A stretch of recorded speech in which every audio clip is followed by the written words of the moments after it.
두 달간 공전을 거듭하던 국회에 드디어 청신호가 켜졌습니다. 자유한국당이 3월 임시국회 소집 요구서를 내기로 하면서 국회가 정상화하기로 한 건데요.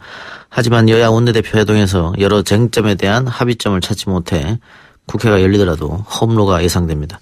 정의당 이정미 대표 연결해서 국회 이야기 나눠보겠습니다. 대표님. 네, 안녕하세요. 오랜만입니다. 예, 오랜만에 통화하네요. 네. 예, 국회 이야기 하기 전에 오늘 실시간 검색어에 황교안 대표와 나란히 오르셨더라고요. 네네. 예, 황교안 자유한국당 당대표와 첫 인사를 나눈 자리였는데 황교안 대표가 드루킹 사건을 언급하면서 많이 좀 당황스러웠겠어요. 어땠습니까? 만약에 그 이야기를 황교안 대표께서 계획하고 준비해 오셨던 발언이라면 예. 참 마음이 나쁘신 분이고 순간적으로 그 이야기가 나온 것이라면 공감 능력이나 감수성이 굉장히 떨어지시는 분이다. 저는 그런 생각이 듭니다. 예. 사실 정의당을 첫 예방을 하셔서 그 사건을 콕 집어서 뭐 다른 이야기를 아무것도 안 하셨습니다. 그 얘기만 예. 하시는 바람에 제가 굉장히 놀랍다고 말씀을 드렸고 연속해서 그 얘기를 계속 하시길래 제가 유감스럽다고 말씀드렸습니다. 그 이정미 대표 인사말하고 그 10분 인사말 잘 들었다 이렇게 얘기했던데 그 10분 인사말 중에 뭔가 황교안 대표가 기분 나쁜 게 있었을까요? 제가 드려야 될 말씀 드린 거고요. 사실 예. 10분까지는 가지는 않았습니다. 예. 이제까지 자유한국당이 비대위 체제였기 때문에 뭔가 책임 있게 결정을 그동안 못 해오셨는데 예. 선출된 당대표시니만큼 이제 좀 책임 있게 자유한국당이 결정을 해달라 이런 말씀을 드렸고요. 그다음에 뭐 황교안 대표께서 취임되시고 이제 미래로 나아가자고 말씀하시지 않았습니까? 예. 그런 만큼 미래지향적인 정당이 되기 위해서는 5.18 망원자들에 대한 명확한 좀 처리가 필요하다. 그 말씀 드렸고 뭐 선거제도 문제도 시간이 별로 없다. 너무나 공당끼리 앉아서 상식적으로 드릴 수 있는 말씀을 저는 드렸다고 생각합니다. 그래 황교안 대표 입장에서는 인사차 왔는데 나를 공격하는 거 아닌가 이런 생각할 수도 있을 것 같은데. 아니 뒤에서 그냥 기자들한테 말씀드리는 것보다 예. 대표님 뵙기도 어려운데 이렇게 진심을 담아서 잘 말씀을 전달드리는 게 저는 중요하다고 생각을 했습니다. 그리고 앞으로 또 자유한국당의 역할이 굉장히 중요하지 않습니까? 그럴 때 진짜 선출된 당대표로서 좀 잘 이끌어가 주십사 하는 제 바람을 담아서 말씀을 드렸던 것인데 그런 것을 공격으로 받아들이시고 그래서 또 다른 공격으로 그것도 드루킹 사건으로 공격을 하신다. 예. 이거는 처음부터 약간 엇박자가 난 행보가 아니신가 이런 생각이 드네요.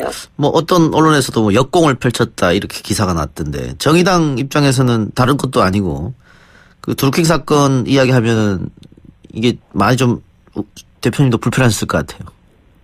예, 저 개인이야 그런 것들을 정치하면서 여러 얘기를 들을 수가 있겠지만 예. 어쨌든 제1야당 대표님이 오셔서 하는 말씀은 국민들이 다 보시지 않습니까? 그러기에는 적절한 말씀은 아니셨다고 저는 생각합니다. 알겠습니다. 자, 국회 이야기 한번 해보죠. 지금 국회 정상화 얘기가 어떻게 된 겁니까, 구체적으로? 네, 어쨌든 오늘 이제 국회를 개의하겠다고 자유한국당이 결심을 하셔서 또 12시에 초월에 5당 대표들이 국회의장님과 함께 만나는 자리에서도 또 합의를 해서 3월 국회를 열자 이렇게 됐습니다. 당연한 그 결정이고 오히려 국민들께는 송구스러운 결정이죠. 근데 제가 이제 좀 드리고 싶은 말씀은 국회를 여는 게 중요한 것은 아닙니다. 사실 이제까지도 국회 문은 열어놓고 특검해야 들어간다, 국정조사해야 들어간다, 여러 가지 이제 이런 실갱이를 하면서 일단 열어놓은 문 안으로 들어가지는 못했습니다. 근데 이번 3월 국회는 일단은 문 안으로 들어가서 그 안에서 상임위원회, 본회의 이런 데서 해결해 나가야 될 과제들을 충분히 해나갈 수 있다고 보고 있기 때문에요.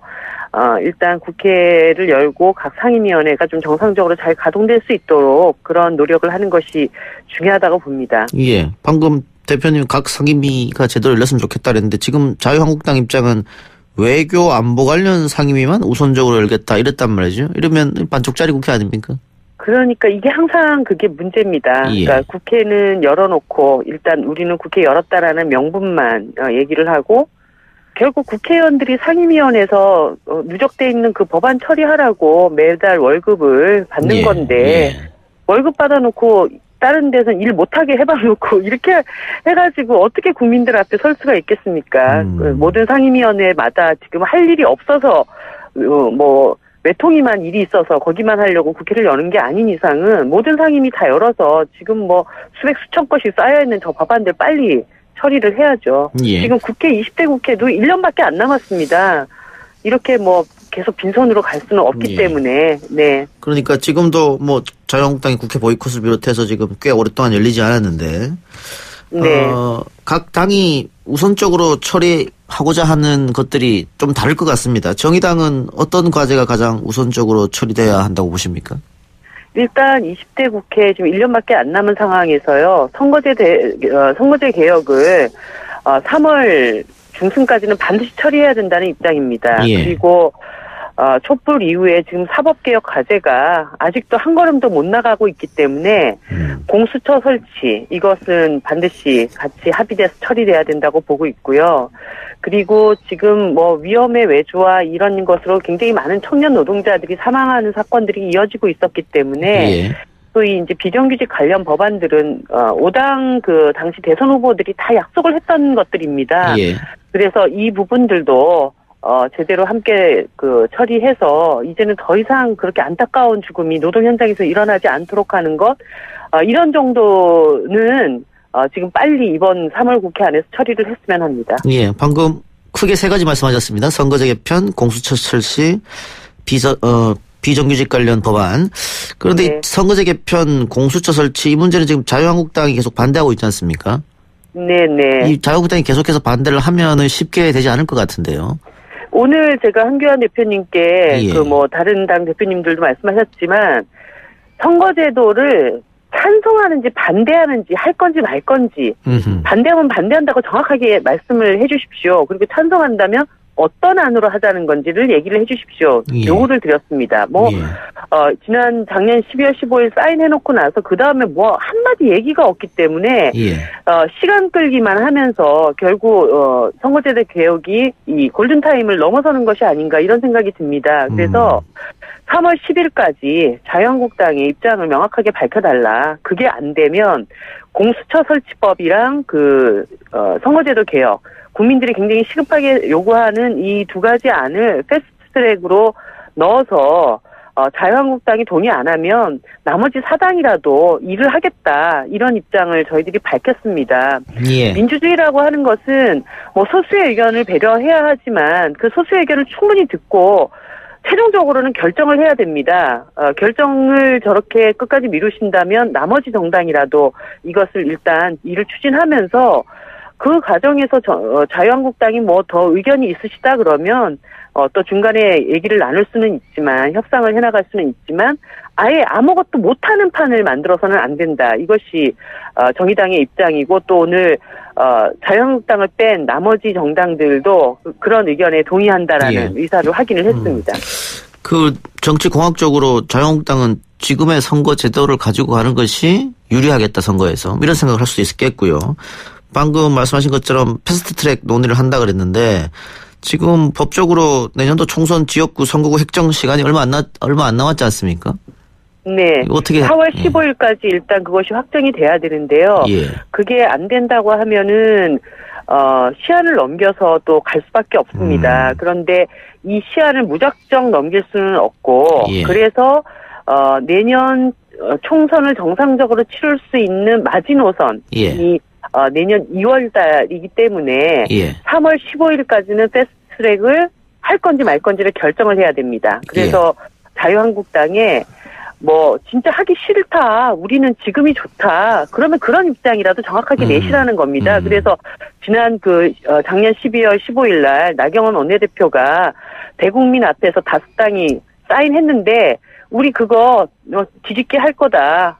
그 약속을 휴지 조각으로 만들 거다. 뭐 이렇게 선언을 하시든지 아니면 자신들이 하신 말씀에 대한 약속에 대한 책임을 지시겠다고 예. 하시든지 일단 입장부터 밝혀달라. 예. 네. 그런데 어쨌든 패스트 트랙을 올리려고 하면 그 단일안이 나와야 되지 않습니까? 지금 각 정당이 그 선거제도 개편에 관해서 조금씩 다르잖아요.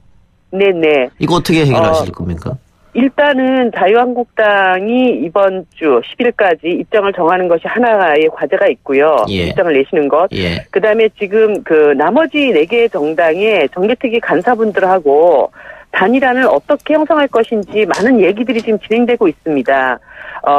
정의당과 민주평화당과 바른미래당은 입장이 거의 일치가 되어 있고, 민주당이 한 3대1 수준에서 그 비례대표를 75석으로 늘리고 지역구 의석을 한 20석 30석 줄여서, 가되, 비례대표를 연동형과 현행과 같은 병립형을 반반 썩자라고 하는 의견을 지금 내고 계신데요. 예.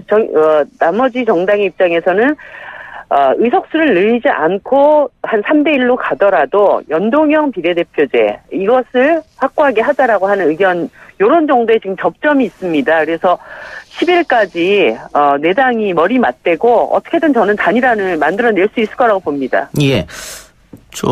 대표님 시간이 없어서 마지막 하나만 더 여쭤볼게요. 지금 다음 달에 보궐선거 있지 않습니까?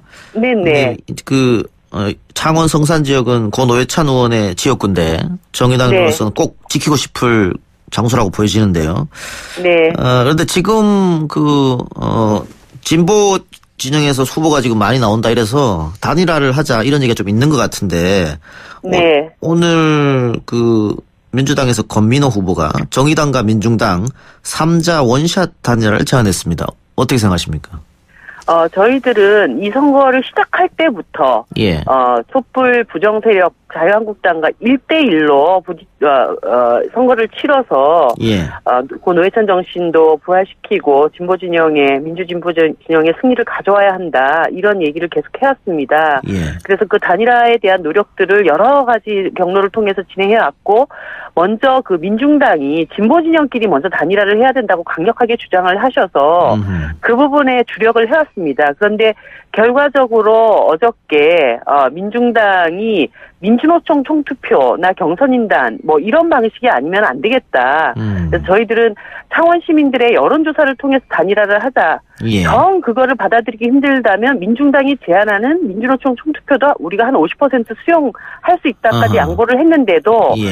그것이 수용되지를 못했습니다. 그래서 결국은 합의에 이르지 못한 상황에서 예. 오늘 권민호 후보가 단일화 제안을 했고요. 예. 정의당 입장에서는 이것은 애초부터 주장해왔던 것이니까 적극적으로 검토해보되 이 민중진영 단일화를 요구했던 부분들에 대해서 내일 이걸 주선했던 지역의 어르신들이 최종적인 어떤 그 판단들을 함께 예. 해보자고 하셔서 그 결정이 있고 난 직후에 권민호 후보의 제안에 대한 정의당의 답을 드리려고 하고 있습니다. 예. 그럼 일단 민주당이나 정의당이나 민중당이나 단일화하는 것은 찬성하는데 어떤 안을 가지고 단일화를 하겠느냐 이게 이제 마지막 쟁점이 되겠네요. 예, 시민들이 공감하시고 시민들 예. 눈높이에서 야 저렇게 하면 너네 이기겠구나 할 수 예. 있는 그런 단일화 방식. 그리고 시민들 정말 짜증나지 않게 예. 쟤네들이 정말 이기려고 하는구나 이런 모습들을 보여줄 수 있는 그런 단일화 방식을 택하면 된다고 봅니다. 알겠습니다. 대표님 오늘 말씀 여기까지 듣겠습니다. 네, 감사합니다. 예, 고맙습니다. 지금까지 정의당 이정미 대표였습니다.